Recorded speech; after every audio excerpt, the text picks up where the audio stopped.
Hello गाई दर्शन नमस्ते सम्पूर्ण मित्रहरूमा। आज म यहाँ स्टुडियोमा आइरहेको छु, लाइभ रेकर्डिङ स्टुडियोमा। यहाँ सम्पूर्ण कलाकारहरू हुनुहुन्छ र कोही कलाकारहरू गाएर गइसक्नु भएको छ। अहिले एकदमै ख्यातिप्राप्त चर्चित कलाकार भन्नुपर्दा मेरो दाजु पनि सागर विषी दाजुसँग थोरै भेटघाट पनि भयो, भलाकुसारी पनि हुँदैछ। सागर दाजु के छ खबर? हेलो नमस्कार सबैजनालाई हाम्रो कृष्ण भाइको युट्युब च्यानलमा भिडियो हेरिराख्नु भने सम्पूर्ण हाम्रो दर्शक श्रोताहरूलाई नमस्कार टक्राउन चाहन्छु। आज चाहिँ स्टुडियोमा लाइभ दोरी गाउने स्टुडियो यङका स्टुडियोमा चाहिँ भाइसित भेट हुने जुन यो मेसो मिलेको छ र अब हामी बिस्तारै भित्र सुटिङ कति कलाकार आएर गइसक्नु भएको छ, धेरै कलाकार, र हामी लास्टमा पनि छौँ बेलुका साँझको समयमा। अब हामी केही झलकहरू तपाईँहरूलाई यहाँ भित्रको पनि देखाउनेछौँ, लाइभ दोरी कसरी सुटिङ हुन्छ त्यो पनि देखाउनेछौँ, र यो रमाइलो भिडियोमा चाहिँ अन्तिमसम्म हेर्दै गर्नुहोला।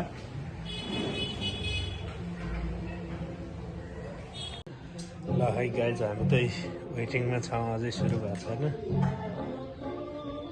भित्र सकिन लागेको छ।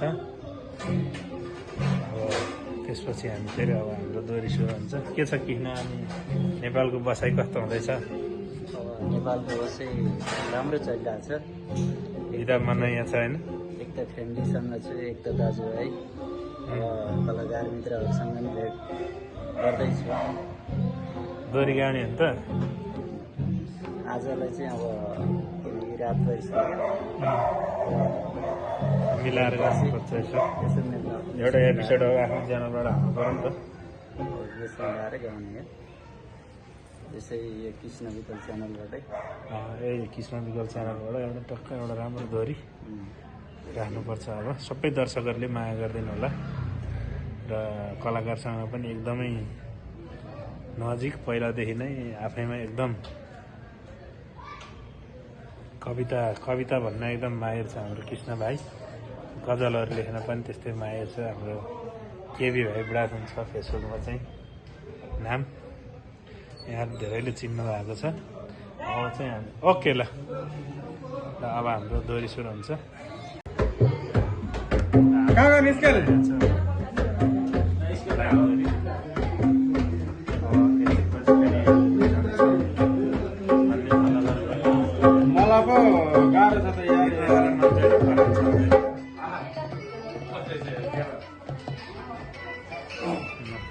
गेम सर के छ खबर? सर नमस्कार। हाम्रो यस स्टुडियोको कुशल वाद्यवादक राजेश हाम्रो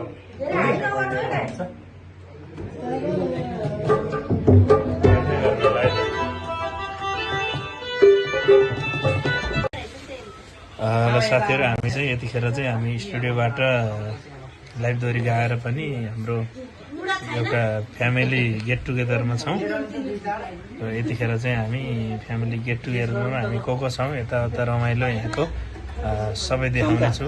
अन्तिमसम्म हेर्दै जानु होला है त।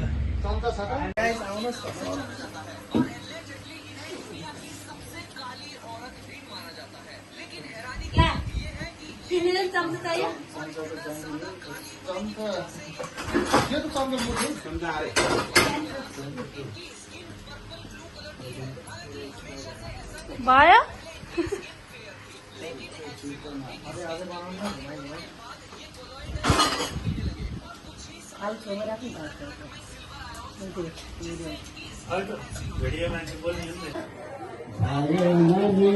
मायालाई छोड्नु भए म त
भैँसको भात गरे भात चुडी छ तिमी जस्तो घरमा बुढी छ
दोस्रो चाहिँ बाँकी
सँगै लैजान्छु सल्लाह धुपैले सल्लाह धुपैले सानो ढिकामा बिउजायो तिम्रो रूपैले लैजान्छु भन्नु भने सँगै लैजान्छु सल्लाह धुपैले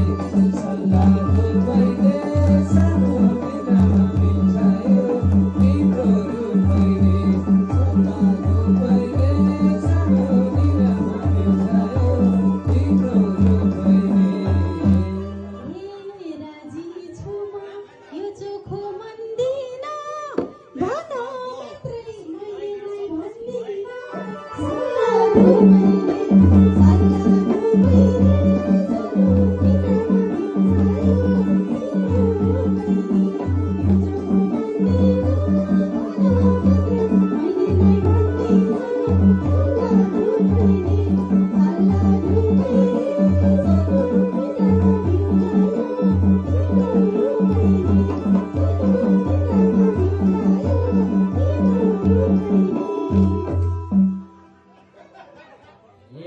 मलाई पाउनु तिमी नि भन्ने हो देवा हो कि भर्खरको कन्ने हो सदा धुपैले सदा धुपैले सानो ढिकामा बिउजायो तिम्रो रूपैले भन्ने हो देवा हो कि भर्खरको कन्ने हो सदा धुपैले सानो ढिकामा बिउजायो तिम्रो रूपैले सदा धुपैले सानो ढिकामा बिउजायो तिम्रो रूपैले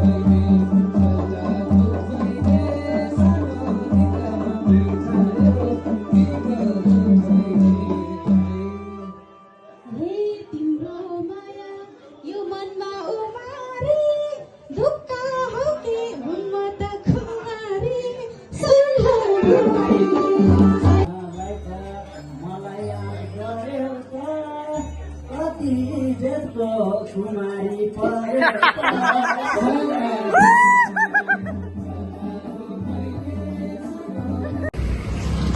हेलो गाइज अहिले चाहिँ म त्रिवेणी इन्टरनेसनल एयरपोर्टमा छु। यो चाहिँ विमानस्थल प्रवेश गर्ने प्रवेशद्वार रहेको छ। यहीँबाट हामी विदेश जान लाग्ने यात्रुहरू यहाँबाट चाहिँ आवत जावत गर्नेछन्। आफन्त पुर्याएर फर्किने यात्रुहरू पनि यहाँ टक्क पुर्याएर फर्किनेछ। तपाईँहरूले देख्न सक्नुहुन्छ यहाँ कतिजना यात्रुहरू जाने आउने क्रम चलिरहेको छ। हेलो गाइस, म चाहिँ यो त्रिवेणी इन्टरनेसनलको प्रवेशद्वारमा रहेको छु। यहाँबाट धेरै यात्रुहरू आवत जावत गर्ने क्रम जारी नै रहेको छ। गाइस, हाम्रो भाइ सुजन ऋषि जापान प्रस्थान हुँदै हुनुहुन्छ। हामी चाहिँ एयरपोर्ट छोड्न आएको।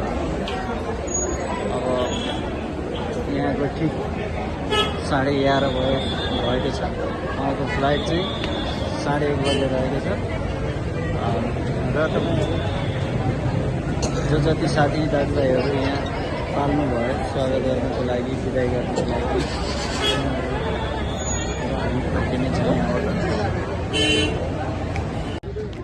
साँच्चीकै आफ्नो परिवार, आफ्नो भाइ, आफ्नो दाइ, आफ्नो बहिनी, आफ्नो छोराछोरीलाई विदाई गर्न आउँदा आफ्नो परिवार कति दुःखी हुन्छ त्यो भोग्नेलाई मात्र थाहा हुन्छ। किनकि जानेलाई पनि आफ्नो माटो, आफ्नो घर, आफ्नो परिवार, आफ्नो दाजुभाइ छोडेर जान त्यस्तै मुटु चटक्क चुडाएर जानुपर्ने हुन्छ।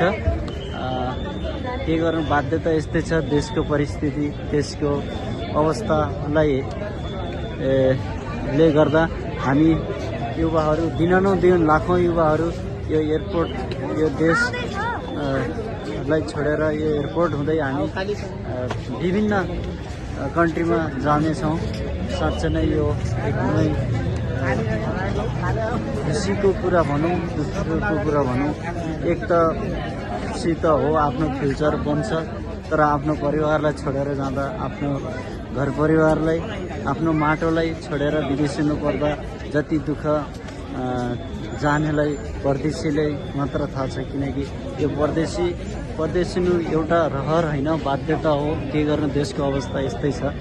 अब नेताहरूले गरेर भनौँ अब भ्रष्टाचारको एकदम चहल पहल भ्रष्टाचारले गरेर भनौँ हाम्रो देशलाई एकदमै खोक्रो बनाइरहेको अवस्था छ। हामी दिनानुदिन यही एयरपोर्ट, यही बाटो हुँदै विदेश जानुपर्ने हजारौँ युवा युवतीको बाध्यता छ। म पनि छुट्टी आएको, अब मेरो पनि 10-12 दिन लगत्तै अब म पनि यही बाटो हुँदै विदेश हुनुपर्ने छ। र साथीहरू, अहिले तपाईँले एयरपोर्टको अवस्था देख्नुहुन्छ। यहाँ कति लाइन छ, कति ताँती छ, हेर्नुहोस्। यो सबै युवाहरू युवतीहरू आफ्नो देश, आफ्नो माटोलाई छलेर बोलेर विदेश हिँड्न बाध्य छन्। के गर्नु, यस्तै छ देशको विडम्बना अवस्था। यो हाम्रो विडम्बना हो। दर्शन नमस्ते, फेरि पनि यहाँहरूलाई मेरो युट्युब च्यानलमा स्वागत गर्दछु। ल हेर्नु, अहिलेको एयरपोर्टको अवस्था, धेरै युवाहरू देश छोडेर जानु बाध्य भएको छ। यो एउटा रहर होइन, बाध्यता हो। तपाईँ हामी हरेक युवाहरूलाई एउटा देशमै बसेर आफ्नो परिवारसँग रमाएर बस्ने एउटा रहर हुँदाहुँदै पनि आफ्नो देशलाई छोडेर विदेशतर्फ लाग्नु परेको छ। यो अवस्था देशको कठिनाइ, देशको यो अवस्था साँच्चै नै एउटा दयनीय अवस्था भनौँ। यो देशको एकदमै नराम्रो। गाइज, अब हामी चाहिँ एयरपोर्टमा छौँ, जो सुजन भाइलाई छोड्नको लागि एयरपोर्ट आइरहेको छौँ। अब केही क्षण 1-2 घन्टा पछि नै सुजन भाइको फ्लाइट हुँदैछ जापानको लागि। त्यही कारणले हामी एयरपोर्टमा हाम्रो फ्यामिली दाजुभाइ सबैजना यहाँ उपस्थित भएर उहाँलाई चाहिँ यहाँ एयरपोर्ट छोड्न आएका छौँ।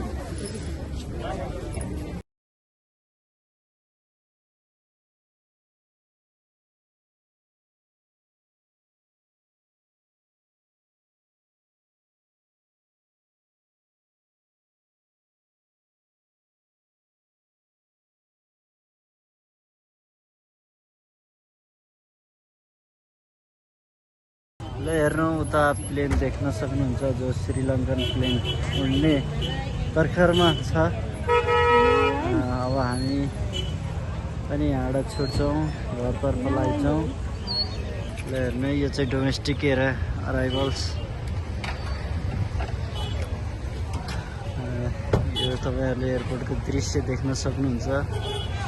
जे जस्तो छ यसमै खुसी हुनुपर्छ। हाम्रो नेपालको एयरपोर्ट पनि नेचुरल हिसाबले, एउटा प्राकृतिक हिसाबले चाहिँ ठिकै भनौँ। तर विदेशीको जस्तो एयरपोर्ट त छैन। विदेशीको एयरपोर्ट त एकदमै भिआइपी पारेको छ।